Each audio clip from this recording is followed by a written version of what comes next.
Какво става, пичове? Аз съм Денис и ето го и анбоксинг видеото. Предполагам, вече сте разбрали на какво ще бъде. Да, на нож. И ножът се казва Butterfly. Сега ще го отворим. Ето го и самият нож. Голям е. Не от малките бътърфлайки. Ще го използвам за декорация. Все пак е готин ножа.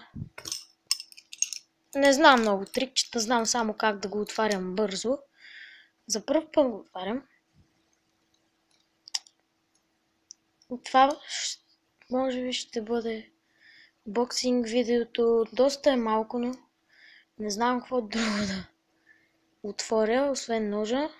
Стоя кутията. Взех си като кутия от паста за зъби. Взех си го от Велинград, като ходих на село. И ще се видим в следващия клип, който ще бъде утре. Чао!